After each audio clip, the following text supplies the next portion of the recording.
आज की कहानी, एक वाक्य जो जीवन बदल गया। संध्या का समय था। कलकत्ते के एक बड़े और प्रसिद्ध जमींदार पश्चिमी वस्त्रों में सजे, हाथ में छड़ी लिए अपने संगमरमरी महल की सीढ़ियों से राजसी ठाठ के साथ उतर रहे थे। रोज की तरह वे अपनी कार में बैठकर संध्या की सैर के लिए निकलने वाले थे। महल के भीतर से निकलते समय उन्हें एक परिचित स्त्री दिखाई दी, जो वर्षों से उनके परिवार के कपड़े धोने का काम करती थी। जमींदार को देखते ही वह स्त्री एक ओर हट गई और सिर झुकाकर अभिवादन किया, जिसे जमींदार ने औपचारिक ढंग से स्वीकार किया। वह आगे बढ़ ही रहे थे कि पीछे से स्त्री की आवाज आई, रानी साहब, धोने के कपड़े दिलवा दीजिए, बहुत देर हो गई।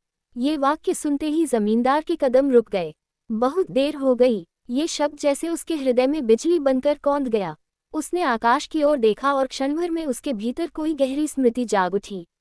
उसे लगा मानो यह वाक्य कपड़ों के लिए नहीं, उसके जीवन के लिए कहा गया हो। वर्षों से वह धन, वैभव और प्रतिष्ठा में इतना उलझ गया था कि अपने वास्तविक स्वरूप और ईश्वर स्मरण को भूल चुका था। आज पहली बार उसे अनुभव हुआ कि जीवन की संध्या भी ढल रही है और वह अब तक बस टालता ही रहा है। वह बिना कुछ कहे मुड़ा और महल के भीतर लौट गया।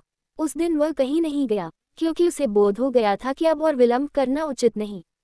अगले ही दिन उसने सब कुछ अपने परिजनों के सुपुर्द कर दिया। महंगे वस्त्र त्याग कर सफेद धोती धारण की और श्रीधाम वृंदावन की ओर प्रस्थान किया। वहां ब्रजरज में उसे अपने जीवन की पूर्णता का अनुभव हुआ। जिस स्त्री ने वह साधारण सा वाक्य कहा था, वह अनजाने में उसकी प्रथम गुरु बन गई, क्योंकि उसने उसे जगा दिया, चेतना दे दी।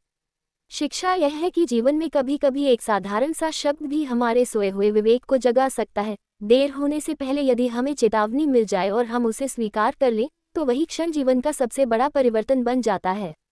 अगर आपको ये कहानी अच्छी लगे तो लाइक करें, कमेंट करें और चैनल सब्सक्राइब करना न भूलें। और अन्य ग्रुप में भी जरूर प्रेषित करें।